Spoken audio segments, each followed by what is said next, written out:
जमशेदपुर में गैंगस्टर का तख्ता पलट।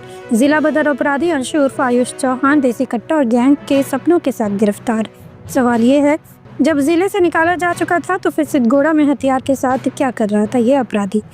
नमस्कार, आदाब, जोहार। आप देख रहे हैं न्यूज़ 5 AM। जमशेदपुर के सिद्धगोड़ा थाना क्षेत्र में देर रात पुलिस ने मारा एक ऐसा छापा जिसने अपराध की दुनिया में हड़कंप मचा दिया। सीताराम डेरा का दुर्दांत अपराधी अंशु चौहान उर्फ आयुष चौहान, जी हाँ वही, जिसे CCA एक्ट के तहत जिले से बाहर का रास्ता दिखा दिया गया था, जिसकी हरकतें कानून की किताब में दर्ज है और जिसने कन्हैया सिंह, अखिलेश सिंह जैसे कुख्यात गैंगस्टरों की छत्रछाया में रहकर जुर्म की गलियों में नाम कमाया। लेकिन सवाल यही है, जिला बदर होने के बावजूद ये अपराधी कैसे लौटा और किसके इशारे पर वापस अपराध की बिसात बिछाई। बीती रात पुलिस अधीक्षक नगर के निर्देश पर सिद्धगोड़ा थाना पुलिस ने कुड़ा रोड नंबर 2 स्थित अवैध कब्जे वाले क्वार्टर संख्या 14/1 पर दावा बोला। गिरफ्त में आया वही अंशु चौहान, जिसकी निशानदेही पर पुलिस ने जब्त किया एक देसी पिस्तौल और एक ग्रे रंग का टच स्क्रीन मोबाइल जिसमें 3 सिम कार्ड थे। अंशु के कबूलनामे में निकला सच चौंकाने वाला है। कहा, मोहित सिंह और छोटू के साथ मिलकर यहाँ नशा पान, अय्याशी और अपराध की नई पटकथा लिखी जा रही थी।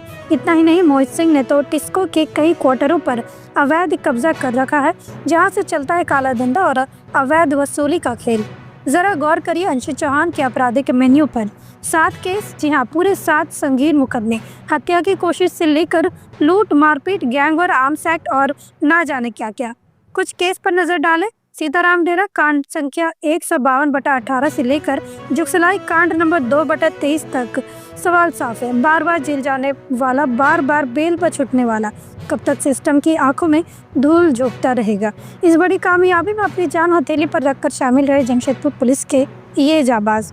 पुलिस उपाधीक्षक मुख्यालय 1 के भोला प्रसाद, सिद्धगोड़ा थाना प्रभारी गुलाम रब्बानी खान, विकास कुमार, सुशांत सुंडी, संजय मांझी, नरेंद्र टुडू, धर्मेंद्र सिंह, मिराज आलम और रविशंकर सिंह, इन सभी ने मिलकर न सिर्फ अपराधी को दबोचा बल्कि जमशेदपुर के लोगों को एक बार फिर ये यकीन दिला दिया कि जुर्म चाहे जितना शातिर हो, कानून की पकड़ से बच पाना मुश्किल है।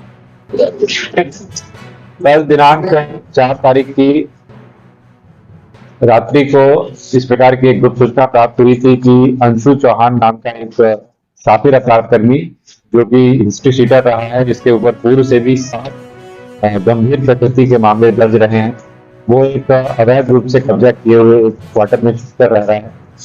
इस सत्यापन के लिए जब वहां पर थाना प्रभारी के नेतृत्व में टीम गई तो वहां पर जब सर्च किया गया तो वह व्यक्ति वहां से हिरासत में लिया गया और उसके पास से एक पिस्टल बरामद हुआ और एक मोबाइल फोन बरामद हुआ।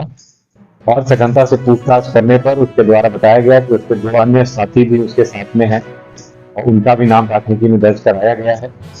और ये लोग छुप करके वहां पे रहते थे, क्योंकि यह जो अपराधकर्मी है इसके पूर्व इसके ऊपर में CCA की कार्रवाई चल रही है। CCA के अंतर्गत जो जिला बदर की कार्रवाई होती है, जिसमें जिले में प्रवेश निषेध होता है, वह इसका भी उल्लंघन करते हुए यहाँ पर रह रहा था, जिसको लेकर के एक सेपरेट प्राथमिकी जो है वो सीताराम डेरा थाने में दर्ज कराई जा रही है। और आर्म्स एक्ट के अंतर्गत सिद्धगोड़ा थाने में मामला दर्ज कराया गया है, जिसके अंतर्गत इसको न्यायिक हिरासत में भेजा जाए। अगर हम इसके पूर्व के आपराधिक इतिहास की बात करें तो कुल मिलाकर के सीताराम डेरा में इसके विरुद्ध में 5, सिद्धगोड़ा में 1 और जुगसलाई में 1 आपराधिक कांड पहले से इसके ऊपर आरोप पत्रित रहा है। और यह पूर्व में अखिलेश सिंह और कन्हैया सिंह से के गिरोह के लिए काम करता रहा है। और कन्हैया सिंह जो कि खुद अभी CCA में जिसके विरुद्ध निरुद्धादेश पारित है, वह इसका नजदीकी का संबंधी। लेकिन अब अगला बड़ा सवाल यही है कि मोहित सिंह जैसे और कितने लोग हैं जो क्वार्टरों में कब्जा कर अपराध की फैक्ट्री चला रहे हैं।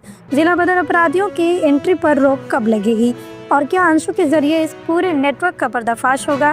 फिलहाल राहत की बात यह है कि एक बड़ा सरफिरा अपराधी सलाखों के पीछे है, लेकिन जंग अभी जारी है। जुड़े हैं न्यूज़ 5 AM के साथ, क्योंकि जुर्म की दुनिया में अभी और भी खुलासे होने बाकी है।